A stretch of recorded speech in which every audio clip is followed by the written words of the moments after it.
Bonsoir, que vaut vraiment la cigarette électronique? Est-elle dangereuse, inoffensive pour la santé, efficace pour arrêter de fumer ou même inquiétante pour les fabricants de tabac qui arrivent sur ce marché? C'est ce qu'on va essayer de comprendre ce soir, alors que cette déjà fameuse e-cigarette est en train de se répandre comme une traînée de poudre à travers la France. E-cigarette, la fin du tabac, c'est donc le thème de ce 222e numéro de Complément d'enquête. Un kit de cigarette électronique se compose toujours avec 2 batteries et 2 brûleurs. Dedans, vous avez un chargeur USB pour recharger votre batterie sur l'ordinateur. Concrètement, le matin, vous partez avec une batterie pleine, vous partez avec un brûleur rempli à 1,2. Vous avez le paquet.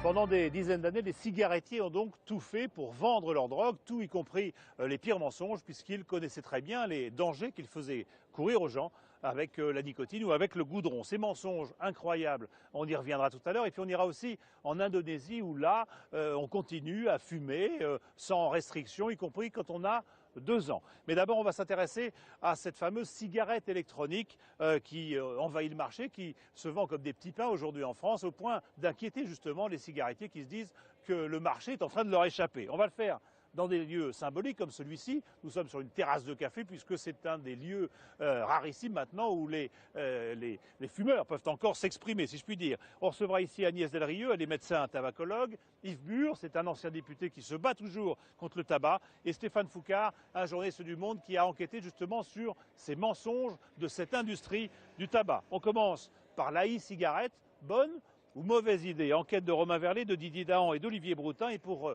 commenter ou réagir, bien sûr, sur Facebook ou Twitter, le mot-clé, c'est d'enquête.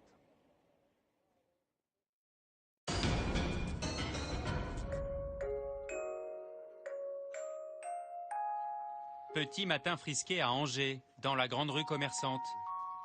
Xavier Croux ouvre une enseigne d'un genre nouveau. Ça va? Ça va. Vous pouvez avoir de café? Merci. C'est le grand jour aujourd'hui? Oui, c'est le grand jour, effectivement. Et le temps n'est pas forcément avec nous, donc on va voir. On est confiant. En un an, c'est sa 2e boutique qu'il crée. L'entrepreneur malin ne vend qu'un seul produit star.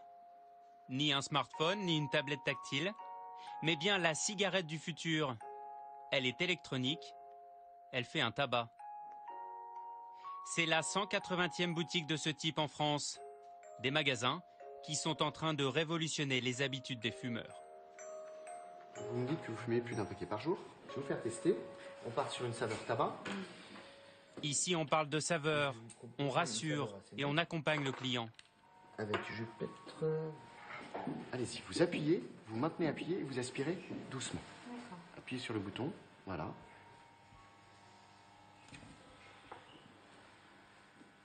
Cette saveur vous plaît? Oui, là je ressens bien comme la cigarette en fait. D'accord.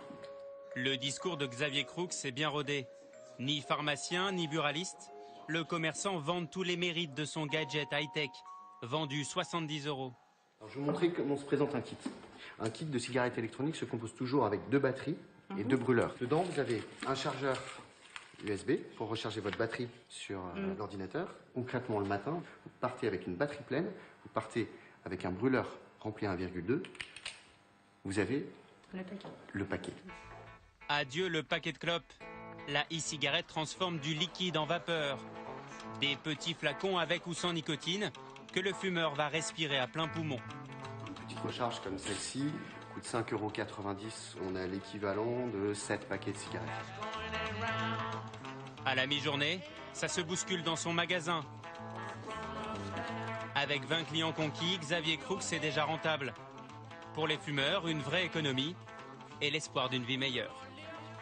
Même enceinte, j'ai pas réussi à arrêter. J'ai simplement diminué, mais j'ai pas réussi à arrêter ma consommation qui est d'un paquet, voire un paquet et demi par jour.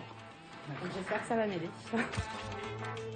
Phénomène de mode né sur Internet, la cigarette électronique bouscule les habitudes des accros au tabac. En peu de temps, elle a déjà convaincu 500 000 Français. Pour eux, c'est la solution pour sortir de l'emprise de la clope.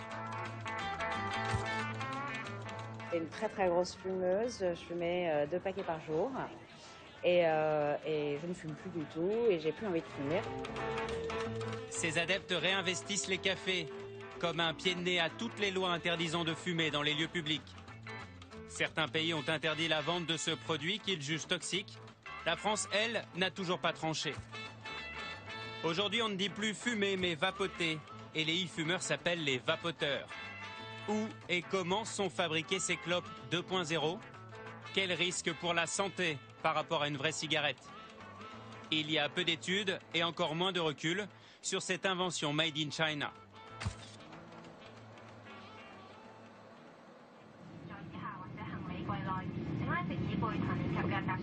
Destination la Chine pour rencontrer les cigarettiers du 21e siècle. C'est le seul pays au monde où l'on fabrique des e-cigarettes.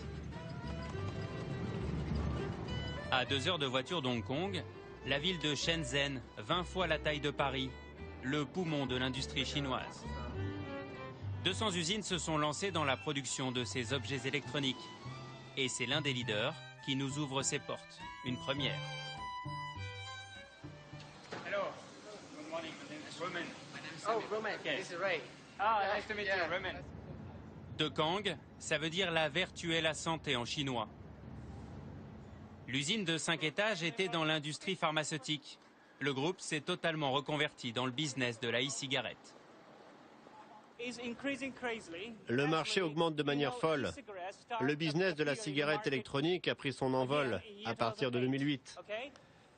Et la croissance de notre entreprise a vraiment explosé cette année-là.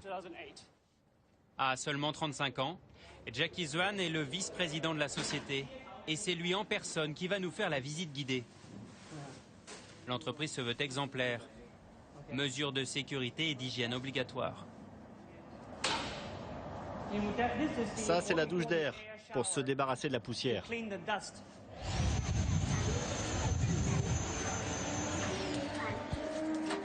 Nous entrons dans le cœur de l'usine, la salle des cuves.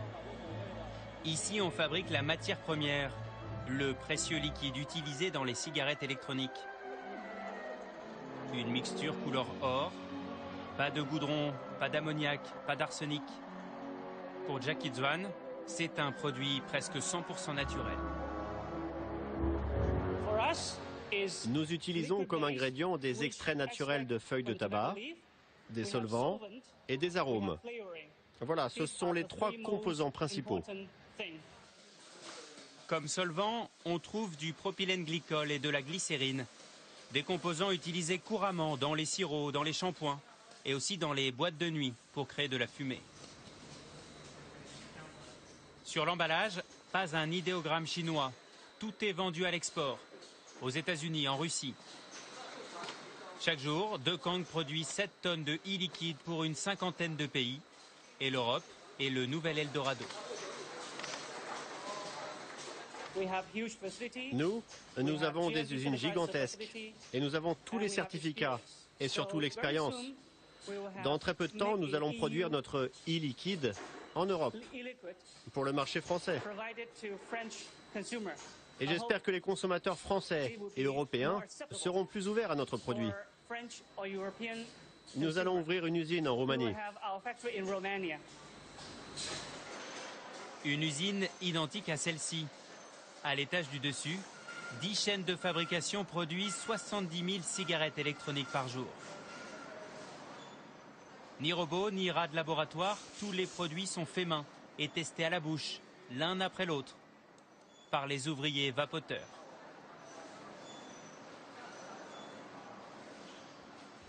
Au bout de la chaîne, le contremaître est fier de nous présenter le coffret vendu par De Kang. Un écrin élégant, rien à voir avec un paquet de cigarettes. Pas de mise en garde, pas de photochoc, pas de fumée tue. Quand tout le monde aura réalisé que notre produit est beaucoup plus sain que tous les autres produits du tabac, alors je pense que la cigarette électronique va un jour remplacer la cigarette traditionnelle. Les Chinois ont l'audace de défier les géants du tabac avec leurs cigarettes miracles. Reste une question. Leur produit est-il totalement sans danger pour les vapoteurs? Ces fabricants n'ont aucun doute. Il serait inoffensif et contrôlé chaque jour. Les premiers modèles ont même été testés par l'armée chinoise sur des milliers de rats. Notre liquide n'est pas toxique. Ce n'est pas toxique. Nous avons fait beaucoup de tests, d'études depuis des années, et ils ont tous prouvé que le produit était bon.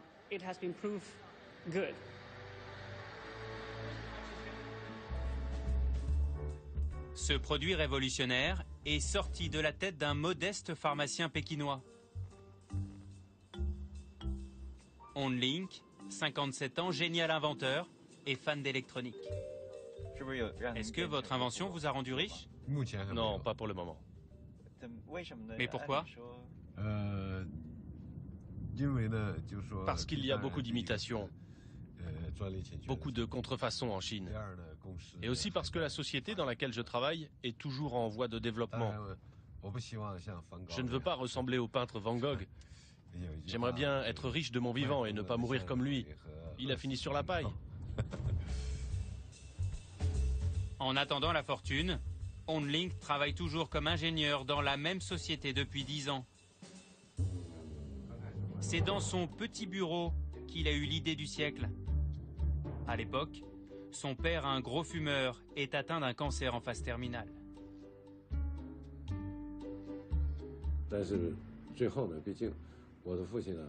À l'hôpital, mon papa n'avait bien sûr pas le droit de fumer pendant sa chimiothérapie. À ce moment-là, j'ai sorti mon prototype et mon père a pu tester la toute première cigarette électronique. Mais c'était trop tard pour lui. Si j'avais inventé ce produit un peu plus tôt, peut-être que mon père ne serait pas mort d'un cancer du poumon.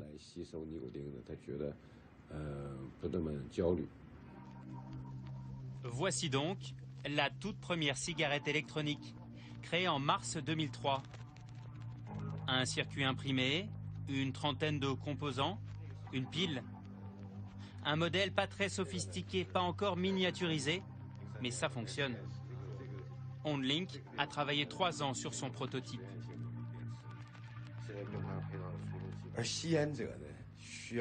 Quand un fumeur fume, il a besoin d'un pic d'excitation dans le cerveau. C'est ce que procure la nicotine. Comme j'ai fait des études de médecine, je savais que le patch ne remplace pas l'excitation d'une vraie cigarette.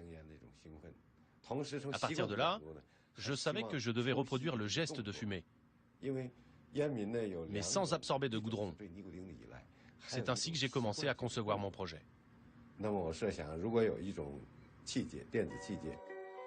Le visionnaire chinois a inventé le produit qu'aucun laboratoire pharmaceutique n'a jamais réussi à sortir. Il l'a même breveté sur 15 pages pour tenter de se protéger des contrefaçons. Philip Morris a voulu lui racheter, mais On Link a refusé, peur que le géant américain étouffe son invention. Aujourd'hui, le professeur Tournesol ne jure que par le high-tech. D'ailleurs, il ne s'est pas arrêté là. Ceci n'est pas une pipe, mais sa dernière trouvaille.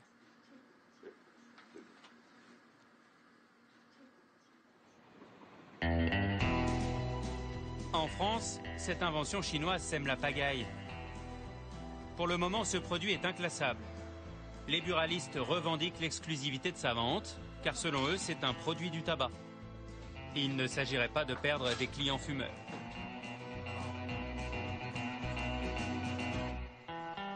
En face, les pharmaciens aimeraient que la cigarette électronique soit prescrite pour arrêter de fumer. Malgré l'interdiction par la loi, le produit est vendu dans certaines officines. Cette année, les ventes de cigarettes électroniques vont même dépasser tous les médicaments de sevrage. Il faut donc arbitrer.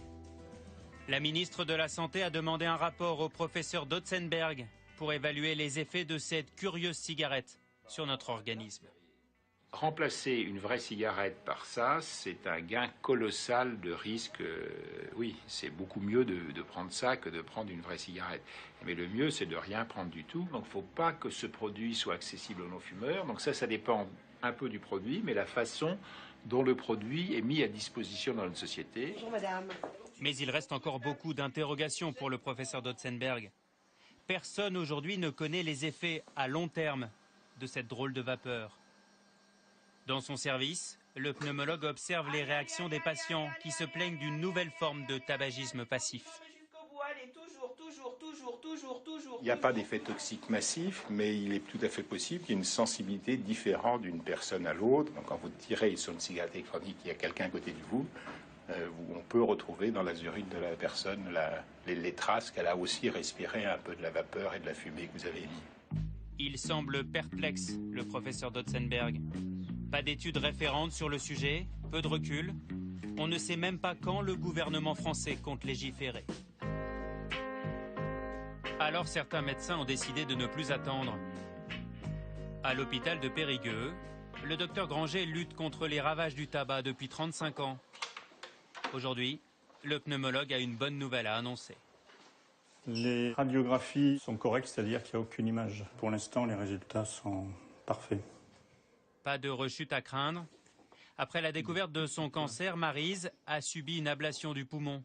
Ici, comme la majorité des fumeurs, la plus grosse difficulté pour elle a été de dire non à la cigarette. Elle a alors suivi le conseil de son médecin. Et un jour, il m'a suggéré d'essayer la cigarette électronique. Voilà, j'avais quelques réticences, mais c'est vrai que cela m'a permis quand même d'arrêter de fumer.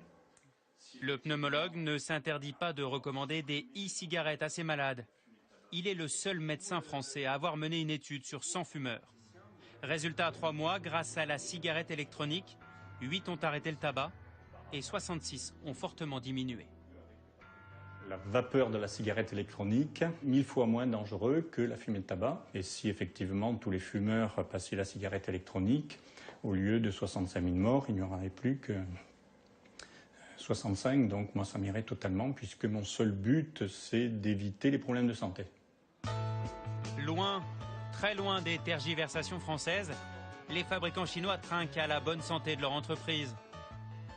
La société Dokang, qui nous a ouvert ses portes, va prochainement être cotée à la bourse d'Hong Kong. Et c'est maintenant que la bataille commence. Marlboro va sortir sa propre cigarette électronique dans quelques mois. Pas de quoi faire tousser les Chinois. En exclusivité, ils nous présentent leur dernière machine à fumer, le e-narguilé. Dieu n'est plus un fumeur de Havane, mais de chicha électronique.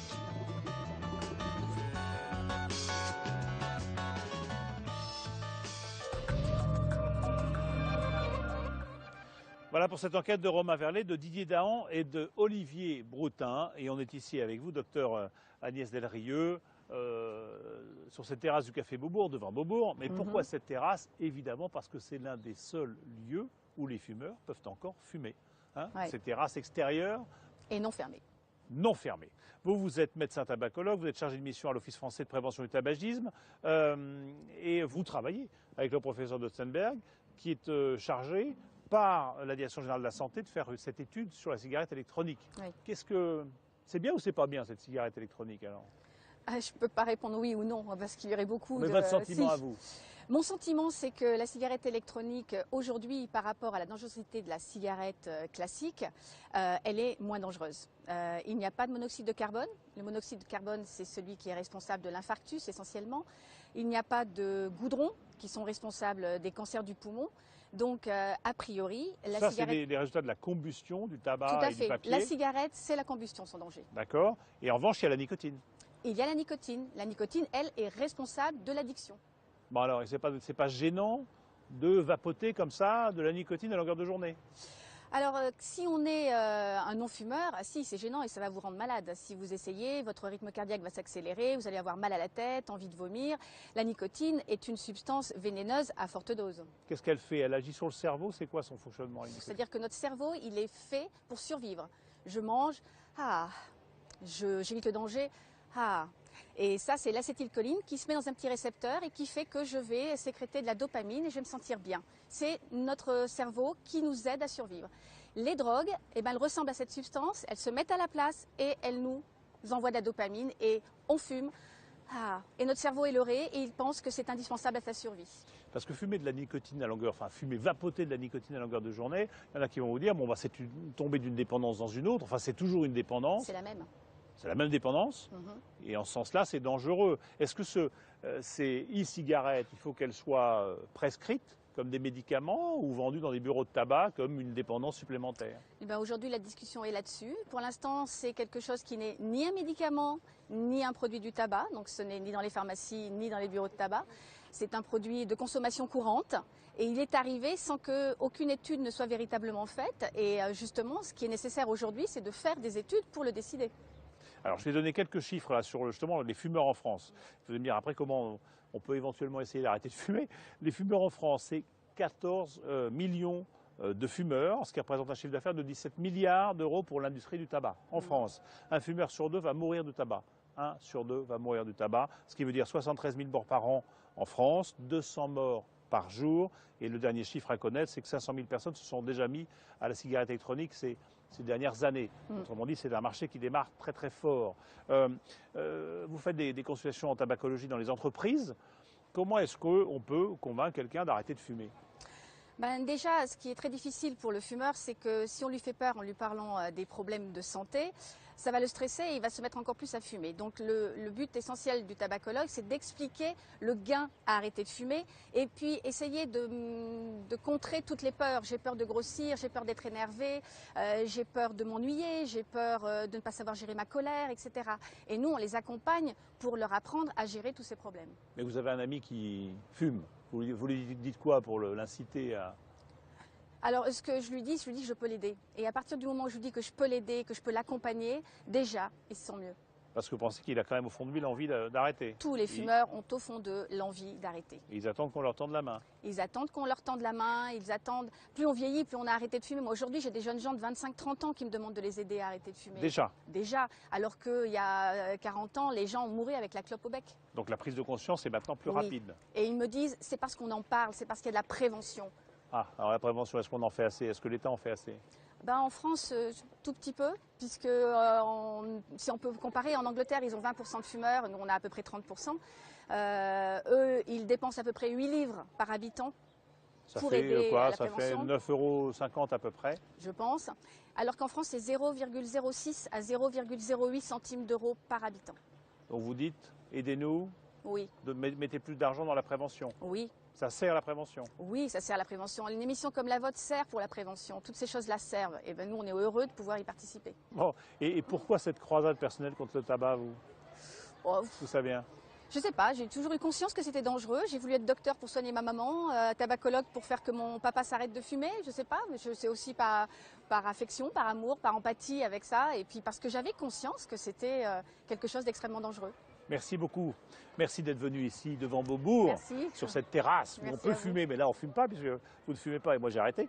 Et on va continuer, on va aller voir quand même qu'il y a des endroits où on fume beaucoup et on fume encore énormément et où l'industrie du tabac, je dirais, a la bride sur le cou et arrive à tout faire et à tout faire croire, y compris que le tabac est bon pour la santé. C'est un reportage de Romain Bouty, Philippe Maire et Alexis Guillot. Nous sommes en Indonésie et vous allez voir, c'est incroyable. Là-bas, on se sert du tabac pour soigner. Et on considère que fumer à 2 ans, ma foi, c'est pas si grave.